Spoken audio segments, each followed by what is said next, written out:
सलाम नाज़रीन, मां यहाँ शेरा कीरियो ऐं पाण अॼु ॾिसंदासीं त लिखण जे फ़न जी इब्तिदा कीअं थी ऐं किथां थी।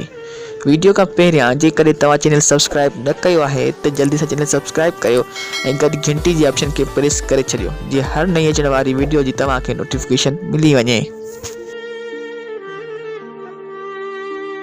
अॼु असां अख़बारनि, रिसालनि ऐं किताबनि खां एतिरा त वाक़िफ़ थी चुका आहियूं जो सम्झो था त उहो सिलसिलो शायदि शुरू खां ई हलंदो आयो हो, पर ईअं न आहे। लिखण जो हुनर अञा कालो की ॻाल्हि आहे। जेकॾहिं असां वटि लिखण जो हुनर न हुजे हा त असांजो हाल बि घोड़नि ऐं ॿिलियुनि जहिड़ो हुजे हा, जेके पंहिंजे बचनि खे चंद थुलियूं थुलियूं ॻाल्हियूं सेखारींदा आहिनि पर पंहिंजे गुज़िरियल नसल जे तजुर्बनि मां को बि लाभ हासिल न कंदा आहिनि, छो त हुननि वटि पंहिंजे अबनि ॾाॾनि जा तजुर्बाई अमल महफ़ूज़ न आहिनि।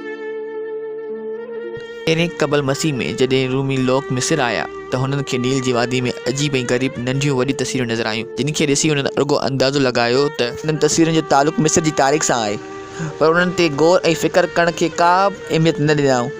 उन्हनि उहो न सोचियो त महलात ऐं इबादत गाहूं जिन तस्वीरुनि सां भरियूं पियूं आहिनि या मिटी मां जुड़ियल तख़्तनि जेके लिकियलु आहे उहो किथां आयो आहे। जेतिरोक मिस्र जा मज़हबी पेशवा हुन लिखत ऐं मुसविरी जे फ़न खां वाक़िफ़ हुया, पर उन्हनि जी नसल ख़तमु थी चुको हो। सदियूं गुज़री चुकियूं हुयूं। मिस्र हाणे आज़ादु न रहियो हो। रुॻो हज़ारनि जी तादाद में ही क़दीम लिखतूं पोयां रहिजी वियूं हुयूं, पर हाणे उन्हनि खे पढ़ण वारो को बि न हो। उन ॻाल्हि खे 17 सदियूं गुज़री वियूं, पर क़दीम मिस्र जे चेहरे तां नक़ाब को बि लाहे न सघियो। नेठि 1798 ईस्वी में बोनापार्ट नाले हिकु फ्रांसीसी सूबे सलार ओभर अफ्रीका आयो। हू असल में हिंदुस्तान ते हमले लाइ निकितो हो, पर नील नदी हुनजो रस्तो रोकियो ऐं हू मिस्र खां अॻिते वधी न सघियो। बोनापार्ट हिंदुस्तान ते कब्ज़े करण वारे मक़सद में त कामयाबु न थियो, पर मिस्र जी क़दीम तस्वीरी लिखत जी खेसि ख़बर पइजी वई। थियो ईअं जो बोनापार्ट जी फ़ौज जॾहिं नील नदी जे किनारे ते आबाद रोज़िटा नाले क़िले में केतिरा ई महीना वेही रही, उन वक़्तु हिकु नौजवान ऑफिसर तफ़री जे ख़्याल सां क़दीम खंडरनि ॾांहुं हलियो वियो, जिते हुननि खे हिकु वॾो पथर नज़र आयो जंहिं ते 3 ॿोलियुनि जी लिखत मौजूदु हुई, जिन मां हिकिड़ी यूनानी ॿोली बि हुई। नौजवान ऑफिसर सोचियो त जेकॾहिं मिस्री लिखत जी लफ़्ज़ ब लफ़्ज़ तर्जुमो कयो वञे त मिस्री ज़ुबान पढ़ी सघिजे थी। ॾिसण में त उहा ॻाल्हि सादी सवली हुई, पर उन गुजारत खे भॼण में 20 साल लॻी विया। 20 साल बाद 1802 ईस्वी में जॾहिं फ्रांस जे हिकु प्रोफेसर शैम्पोलियन मिस्र वियो ऐं वरी गौर फ़िकर खां पोइ 1823 ईस्वी में ऐलान कयाईं त हिन 14 तस्वीरुनि जी माना ॻोल्हे वरिती आहे, सुगो ई पोइ शैम्पोलियन मरी वियो, पर हू मिस्र लिखत पढ़ण जो बुनियादी असुल सम्झाए वियो हो। जंहिं करे अॼु असांखे जेतिरी नील नदी वारी तहज़ीब जी ख़बर आहे, ओतिरी मिस्पी नदी वारी तहज़ीब जी ॼाण न आहे, छो त मिस्पी नदी वारनि का बि लिखत न छॾी हुई। जॾहिं त मिस्री लिखत हुअण करे असां उते जी 5000 साल क़दीम तारीख़ जी ॼाण रखूं था। जीअं त मिस्र जी ही क़दीम ऐं मुक़दस लिखत तारीख़ में वॾी अहमियत रखे थी, इसी ताईं जो सरस अबजद जा के अखर थोरी घणी तब्दीली सां अॼु वारे अबजद में शामिल आहिनि। हिन तारीख़ लिखत जो हवालो थोरो तफ़सील सां ॾियणु घुरिजे त जीअं उहो वाज़िया थिए त अॼु खां 5000 साल अॻु जे माण्हू ईंदड़ नसल लाइ कहिड़ियूं ॻाल्हियूं महफ़ूज़ कयूं हुयूं। ॾिसो, अव्हां उन लिखत बाबति ज़रूरु ॿुधो हूंदो, जंहिं में इशारनि ऐं निशाननि ज़रिए मतिलबु सम्झायो वेंदो आहे। अव्हां अमेरिका जे असली माण्हुनि बाबति का कहाणी पढ़ी ॾिसो, उन में अहिड़ी लिखतुनि जो ज़िक्र मिलंदो।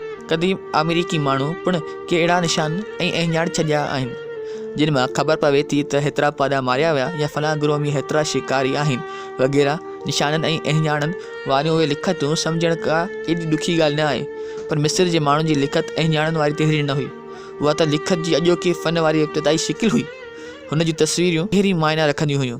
उहो ई सबबु हो जो नील जी तहज़ीब वारा माण्हू उन सिलसिले पर घणो अॻिते निकिरी विया हुया। फ़र्ज़ु करियो अव्हां शैम्पोलियन आहियो ऐं मिस्री लिखत जो मुतालो करे रहिया आहियो।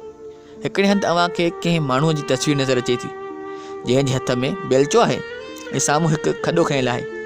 अव्हां ई सम्झंदव त हुन माण्हूअ खॾो खयो आहे, पर हिकु अहिड़ी ॿी तस्वीर में कंहिं राणी जे आदरबाह जो ज़िक्र आहे ऐं विच में खॾो कयल आहे। उन जे मुराद का खंदक न आहे, छो त खंदक जो आदरबाह सां कहिड़ो वास्तो। उन जो मतिलबु को ॿियो आहे, पर कहिड़ो? उहो ई सवाल हो जंहिंजो जवाबु शैम्पोलियन ॻोल्हे लधो हो। हुन तस्वीरुनि खे ॾिसी चयो, उहा मिस्रियुनि जी अलफ़बे आहे जंहिंखे अॼुकल्ह सूती रस्मुल ख़त सॼो वञे थो। सूत माना आवाज़। मिस्रियुनि उहे आवाज़ तस्वीरुनि सां पधिरा कया हुया, जीअं त खॾे या खॾे जूं तस्वीरूं मानाऊं थी सघनि थियूं। खॾ वॾी बि थी सघे थी त नंढी बि, खॾ कुदरती बि थी सघे थी त हथरादू पिणु, पर शैम्पोलियन यूनानी तर्जुमे जे आधार ते ॻोल्हे वरितो हो त क़दीम मिस्री माण्हुनि जो उचार खे खॾ या खंदक जी तस्वीर सां पधिरो कंदा हुआ। मिस्री माण्हू उहा लिखत हज़ारे साल ताईं इस्तेमालु कई हुई ऐं आहिस्ते आहिस्ते हुन में सुधारा ऐं वाधारा बि कया। हू उन ई अलफ़ ॿे में ख़त बि लिखंदा हुआ, कारोबार जो हिसाब किताब रखंदा हुआ। हुननि उन ई लिखत में तारीख़ बि लिखी हुई त जीअं ईंदड़ नसल अबनि ॾाॾनि जी ग़लतियुनि मां सबक़ सिखनि ऐं तजुर्बनि मां फ़ाइदो हासिलु करे सघनि। मिस्री तहज़ीब जे माण्हुनि लिखण जो फ़न ईजाद कयो। उहा ई लिखण जी इब्तिदा हुई जेके मिस्री तस्वीरुनि जे ज़रिए लिखंदा हुआ। उमेद आहे त अॼु जी हीअ वीडियो तव्हांखे पसंदि आई हूंदी। कमेंट में पंहिंजी राय खां ज़रूरु आगाह कंदा।